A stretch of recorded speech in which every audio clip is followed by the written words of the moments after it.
जय हिंद दोस्तों।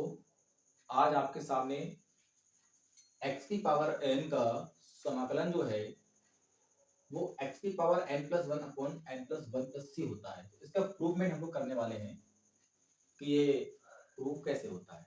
अक्सर लोगों को इसका प्रूवमेंट नहीं पता होता है। कोचिंग और स्कूलों में आप लोग डायरेक्ट इसे रट के और क्वेश्चंस को लगाना शुरू कर देते हैं। आज हम इसका प्रूव करने वाले हैं। अब प्रूव करने से पहले आपको जानकारी होगी कि x की पावर n का जो अपकलन होता है वो n x की पावर n माइनस वन होता है। यहीं से हमें रास्ता मिलती है यहाँ तक जाने की। हम लोग इससे RHS ले लेते हैं, राइट हैंड साइड उठाते हैं यहाँ से RHS, और RHS है x की power n plus one upon n plus one plus सी।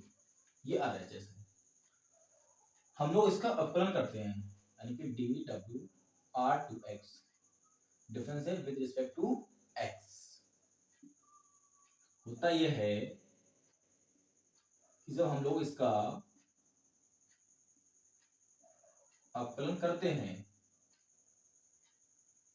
तो आप समझें, यहां पे देखें ये one upon N plus one तो आपका आगे आ जाएगा, इससे मतलब रहा नहीं। अब x बचा, अब x पे जो पावर है वो आगे आएगी क्योंकि यहाँ पर हमें बताया गया ना कि x की पावर को आगे ले लेना है।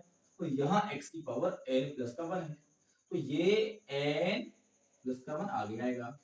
अब यहाँ पर x लिखा जाएगा और अब यहाँ पर x लिख गया तो x की जो पावर है उससे एक घटाया जाएगा।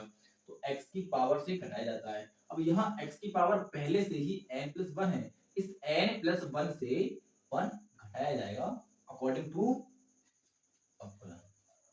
अब हम लोग यहाँ से x की पावर जो n प्लस वन है ये वाली, इस पावर से वन माइनस कर रहे हैं रूल के मुताबिक और बस।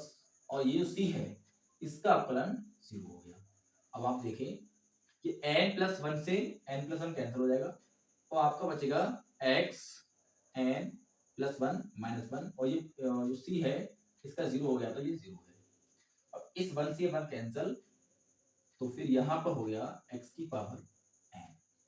मतलब आप ये देख सकते हैं कि इसका अपकलन x की पावर n है तो फिर x की पावर n का समाकलन ये निश्चित रूप से होगा। आपको ये लेक्चर कैसा लगा कमेंट में बताइएगा। जय हिंद।